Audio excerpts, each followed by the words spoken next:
Load screen, but that's okay. That's cool. Not by long. It's a fresh best of 3, and it is the semifinals in the SC2 Christmas Invitational. This is a Spanish Starcraft 2 team that has put on this awesome event for you all. There's about €250 in prize pool, but also some hardware gear from, like, CM Storm. Sorry, I had to think about that for a second. And again, I'm not paid for or anything, or like, how do I phrase this? We're not sponsored by CM Storm. They don't pay us anything to cast this event, and they don't pay us to talk about the product. But I can say I've got about 50% of CM Storm in my computer right now, so I can vouch for the fact that this is a pretty awesome prize to compete for. But without further ado, I'm Rifkin, joined today by Partouf, my observer, and spawning here in the top left corner of the map, after some much I guess delayed time, we finally have the blue Zerg player, Acer Bly.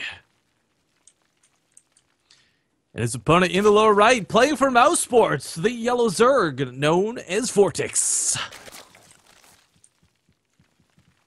And yeah, to explain real quick, guys, there's a bit of, I guess you call it drama, confusion, mostly, I think is what it's best described as, where Bly wasn't quite sure about the rules. The veto system was a little bit odd. I will be honest, I've seen the veto system in action here. It's a little more complicated than most. But, yeah, Bly is in it to win it at this point. My personal, I got nothing against Vortix, but again, if Bly wins this series, I guarantee you guys, if it's nerdRUUG versus Bly in the finals, it's going to be a very entertaining finals, to say the least. They have some of the most fun ZVZ I've got to cast in recent days. That being said, if Vortix is good enough to win against Bly, we're going to see some really highly competitive ZVZ, I imagine. Again, if nerdRUUG wins the other side of the brackets. I believe he's currently leading 1-0 over Botvinnik, but I don't know the score beyond that, as we stopped waiting for that series and it ended up casting this one. So that's pretty much where we're at. I hope you're all caught up. And again, lastly, but not leastly, I think I said it, but just in case I didn't, it's a best of 3. The finals, of course, will be a best of 5. But again, Vortix taking gas, whereas Bly's already been taking gas. So not a hugely stark difference. Bly is, again, that guy I admire his Zerg versus Zerg. I imagine he plays a lot of it because oftentimes he finds himself in sort of the top like 4 quarterfinal-ish of like most tournaments, and a lot of the times it is Zerg involved, and more Zerg, especially in Europe. There's a lot of jokes about Protoss being OP and like Protoss taking up the ladder, but that doesn't really reflect so much on the tournament scene. Whether it's the small tournaments or the big tournaments, you do see a pretty healthy spread of races minus Terran. But realistically, Bly's has his fair share of experience. Vortix as well might not compete in the weekly cups as much as Bly does, but he also competes in team leagues and represents Mouse Sports quite well over the past. Well, I guess, gosh, has it been a full year since they've? I don't actually know if it's been a full year since him and Lucifer joined Mouse Sports yet, but of course they were on Karanti Esports for a long time, and I don't think it's a full year because they did it during HOTS, I believe. Anyways, that's neither here nor there. We'll just see how this game ends up going. Bly is, of course, getting metabolic boost. So is Vortix.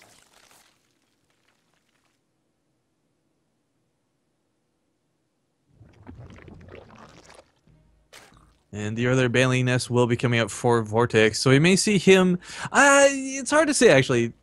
Typically you would expect this to be like, you know, oh, the Baneling Nest is coming first. He must be wanting to go Banelings. He must be wanting to be really aggressive. But sometimes in situations like this, in a best of 3, it might just simply be defensive. So I wouldn't read too much into this just yet. It's all about the in about 30 seconds or so, we got to see where those injects go, because that's typically when you make the lings.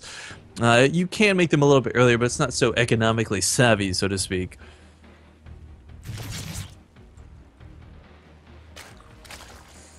But okay, Bly will be the one making 14 links here initially. Vortix might not have a lot, but with a couple of Banelings and a Spine Crawler, 2 Spine Crawlers even, he'll be perfectly suited to deal with this. Now, he's actually not scouted anything from Bly to tell him that there's a lot of lings on the way, and there's no Baneling Nest from Bly to show this, but of course, it's Acer Bly. He's a player who likes to be aggressive when given the opportunity, and Vortix is probably just preparing a blind just-in-case sort of defense. But, alright, first set of legs marching across, some Banelings coming in here for Vortix. Bly may actually get here at a time when the Banelings are just barely finished. Oh, I take that back. Still going to make a lot of his own Banelings right outside the base. Vortix, has he seen that there's a nest down? No, he still has not seen Bly's Baneling Nest, so Again, he may be expecting Lynx, he may be expecting Banelings, I don't know, but one thing's for sure is without a full wall off, he could be in for some trouble.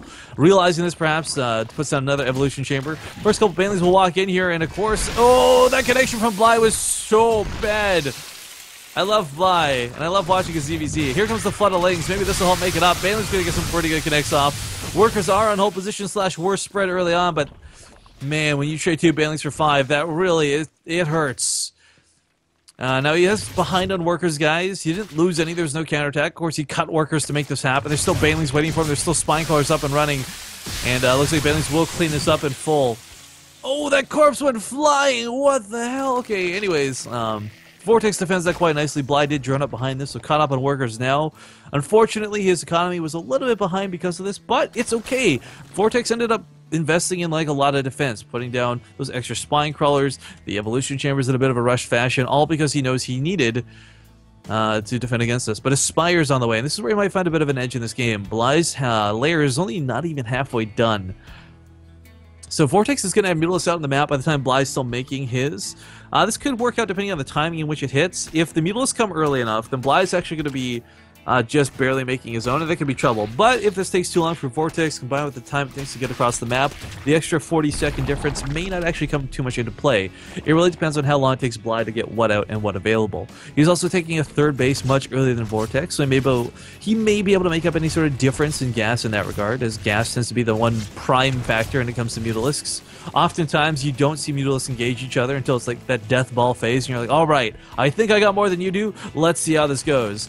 So the best way to get ahead is not by killing Mutalisks, because you're very rarely afforded that opportunity, but to instead stop this third base, deny gas mining, get ahead yourself. Bly is, of course, going to try and pick off a couple of these Banelings. Kind of a cute move there. He's got his own Banelings waddling forward now. Has to send 2 at a time at most. Has to be very careful. A 2-for-2 trade is not bad. Of course, you always want the better end of that deal if and when you can.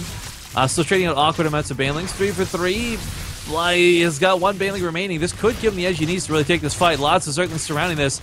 Bly just needs to pull back, but the Queen's focusing it down. Baneling does fall. The Spine Crawler will actually stay alive thanks to that transfuse. So Bly on the full retreat now.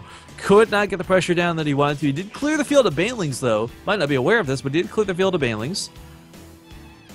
A lot more Zerglings available in a defensive posture. Bly actually doesn't even have an upper hand at home. There's no Spine Crawler to fall back on top of. There's no Banelings waiting at the top of the ramp. Well, now there are 2 just finished hatching, but Vortix looking for that third. Going to try and do the same sort of poke that Bly was intending to do.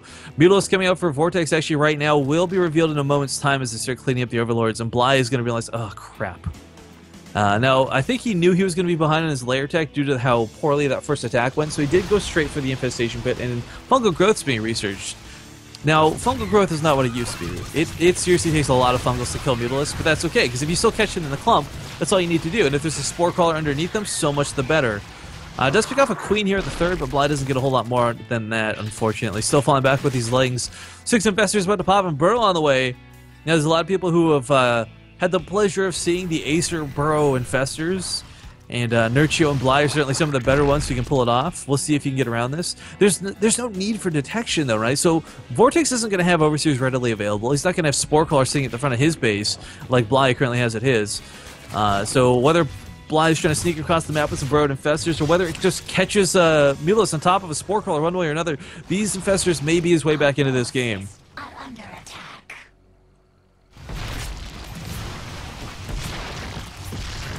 Yeah, trying to get the Spore Crawler up. Unfortunately, I has to build cancel it several times. Looks like Vortix is not going to let up on this third, not anytime soon at least.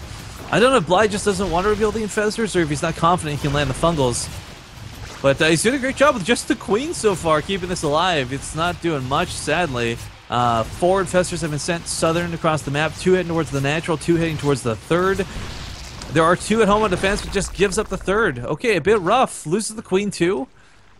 If he can fungal these Mutalisks on top of a Spore Crawler, guys, it's going to be sick. But lots of Infested Terrans coming down in the mineral line of the third base. They will get some good kills. Baneling's going to be wasted to clean them up. 2 Infestors coming towards the main. Lots of Infested Terrans coming down there as well. The Infestors actually get away scot-free thanks to that Burrow. They're spreading out all over the map, and drones are going to be killed here. Mutalisks being brought back home, but actually Mutalisks do have to be careful. Infested Terrans are not too bad at dealing with Mutalisks. But yeah, lots and lots of lings. Gonna try and use Bly his own lings to get over here, but Banelings will connect him once again. His Zerglings are Baneling magnets in this series, and it's just not working out for him. Gonna morph in a couple of his own. Has to be careful, because if he morphs in too many, the Mutalisks will just pick them off for free. Vortix has opted to go for roaches behind this. Bly is not actually invested in anything of the sort. In fact, going for Hive Tech. Gosh, you know, without upgrades, coming up against roaches, Ultralisk might not be a bad idea, but I'm not too sure what his idea is going to be. He's one of the few Zerg players that doesn't actively try and go Broodlord, but will be an Ultralisk Cavern. Fungal Growth on those lings will do quite a good amount of damage. Can't quite kill them, we'll leave them with 1 health remaining. Second Fungal will clean himself quite nicely. So Bly trades some energy for some units here, gets himself back into this game, evens up the resources lost.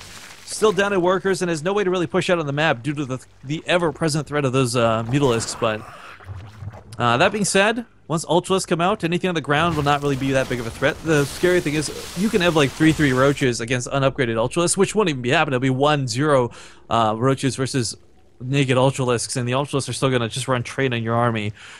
I mean, Ultras are designed to be that unit. They are the counter-ground unit. Doesn't matter what's on the ground. They're meant to destroy everything. Well, I guess with the exception of Immortals. But even then, in some situations, Ultras do beat Immortals. So it's going to come down a lot to what Bly ends up revealing perhaps too early.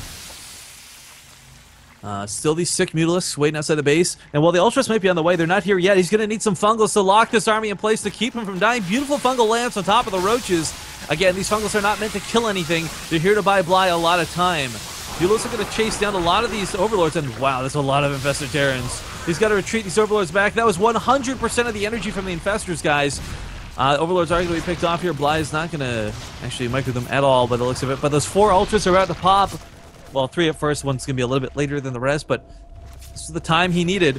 Currently down in supply by almost half. Bly is not looking too good in this game, no matter how you look at it, but this... God, if you had Fungals to lock the roaches down, the Ultras would absolutely wreck everything. They're still going to do a pretty good job here, but as we see, roaches are well, quite numerous. Third base is going to get knocked down. Bly could and should burrow these drones, I would hope. Burrows them a little too late. And the Ultra's still alive here, of course. But that's going to be 2 base versus 3. We got a Ling run by heading towards the natural, question mark? Yes, the natural base of Vortix. Trying to get some worker kills over here. Realizes his economic damage has been a little bit lackluster. Needs to cost some of his own. Vortix now retreating the natural. But pushing into the natural of Bly, the Ultras are going to do what they can, but without those transfuses and without Fungals, without infested Terrans, Bly just doesn't have enough. Vortix will destroy this base, and the infested Terrans do not have the damage to hold on. Looks like game number 1 will be going to our mouse sports players. Bly just has no way to hold on to this. Man, a lot of this I can't help but feel comes down to the Baneling hits in the early game. Really just out of control after that point, but game 1 going to Vortix Mouse Sports, or Mouse Sports Vortix, I guess, however you want to look at that.